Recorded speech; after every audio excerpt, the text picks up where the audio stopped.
Today, I will show you two effective methods for creating hidden bases that can go unnoticed by enemy players. This approach is applicable in both single-player and multiplayer instances, although the latter is where it truly shines. Not only does it provide a cool aesthetic for your base, but it also serves the primary function of concealing it from looters. In many multiplayer servers, the safe house system might be disabled, which means any base you use for shelter or loot storage is vulnerable to raid by other groups. This presents a security problem, since looters often strike when you're offline or unable to defend your precious loot.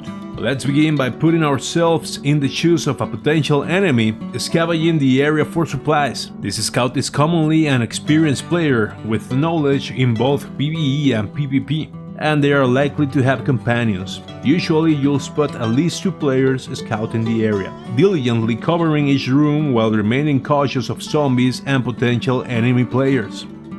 They will proceed methodically, door flashing before entering each room to avoid being jump-scared by potential zombie encounters and paying attention to suspicious noises. Upon reaching the main factory area, since they are experienced players, they will take a good look around the entire place before diving into the looting spree. Ensuring their safety is paramount, they'll make sure there's no danger looking around. Once they are confident that the area is secure, they proceed to collect all items they can find. Maybe they discover a couple of tools and nails without anything particularly great.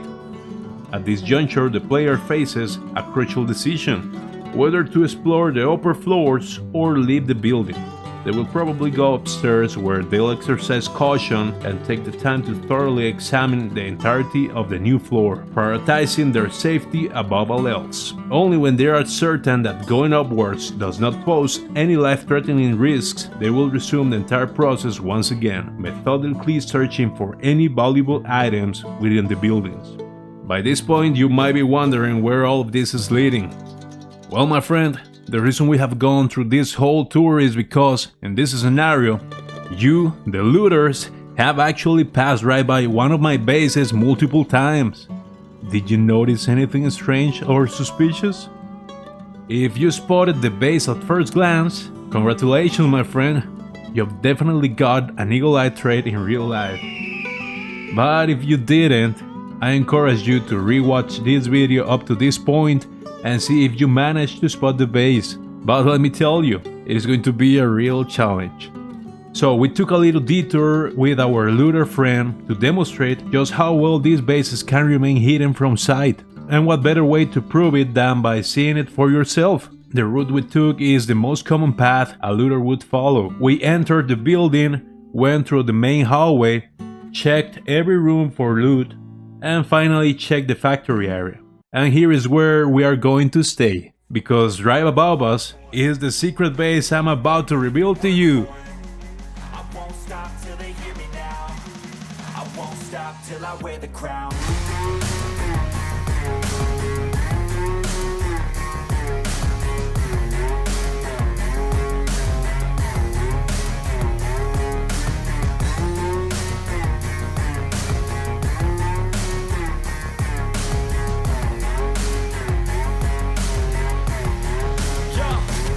Let's go.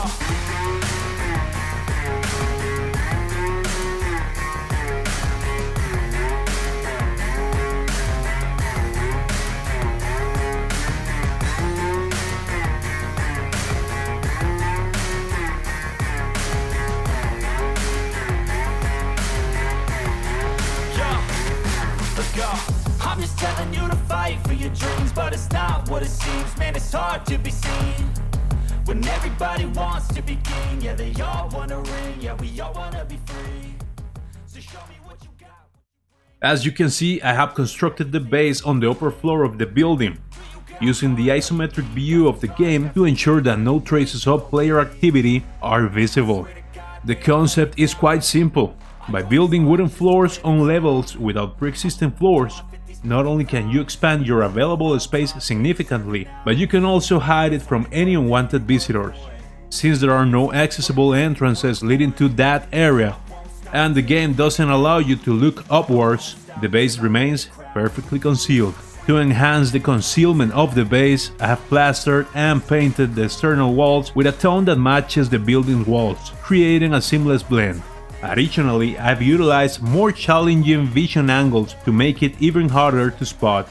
You might have noticed that I had another character set up a cheat drop for me to access the base. There are various ways to achieve this.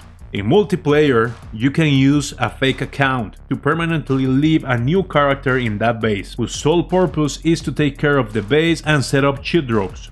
In single player, you can utilize the multiple character system that allows you to have several characters in a single save file. If you are unfamiliar with how to do this, a link to a comprehensive guide should be appearing on the upper right corner of your screen. Another important aspect to mention is that you'll need to have at least level 6 in carpentry to attempt accessing this type of bases. This is because you'll likely need to construct a set of stairs to access the on-floor areas of the building. Now, you might be thinking, well, any looter can just build a set of stairs and discover the base, right? And you wouldn't be entirely wrong. However, most looters wouldn't be carrying around 15 planks in their inventory just for the chance of finding a secret base. As long as you don't leave any obvious clues that could lead others to your base, you have nothing to worry about. That is why it is crucial to make the building appear as if it hasn't been looted before.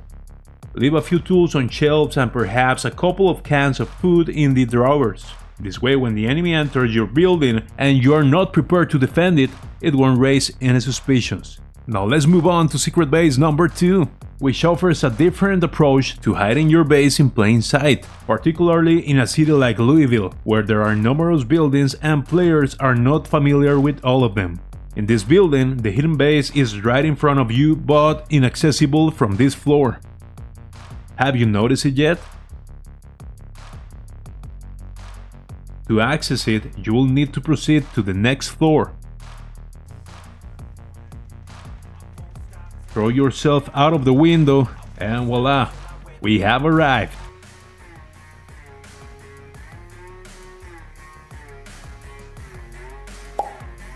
Here's what I've done. I concealed one of the apartments by removing the door and the door frame that led to the hallway and replaced them with a level 3 wooden wall. I then plastered the wall and covered the entire building with various materials and garbage to divert the attention of any potential looters from noticing the missing door. I applied this technique throughout the entire building to maintain consistency in the aesthetics and prevent any suspicious observations by looters. This concept is quite straightforward. Where there used to be a main door, there is now a wall that obscures any evidence of a hidden base. Additionally, you'll need to build a balcony just below the window you'll be using to access the base, serving as both a platform for accessing the base and your exit route. As you can see with the game's isometric view, it is possible to construct structures outside of the building in a way that they remain invisible to other players. This game dynamic allows you to take full advantage while building our secret base. For instance,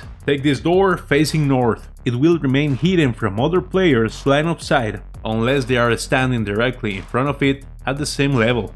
However, rest assured that we'll be constructing our base on upper level, so there is no need to worry about that aspect. With this approach to base building is more about the how than the where. You can construct both types of bases in almost any location, as long as you find a spot that meets the basic requirements, such as multiple stories and the right angle to effectively conceal your structures. Remember, the key is to think creatively and utilize the game's mechanics to your advantage. By understanding the isometric view and taking advantage of hidden angles and clever construction techniques, you can create secret bases that remain unseen by unsuspecting players. Now, I'm curious to know what you think about these methods. Were you already familiar with them, or did they come as a surprise? Would you consider building this type of bases, or do you prefer other building approaches? Drop your thoughts in the comments below, and I wish you the best of lucks while building your base. And if you liked the video, please give it a like and subscribe to our channel for more Project Zomboid guides and related content. And as always, happy surviving! Bye bye!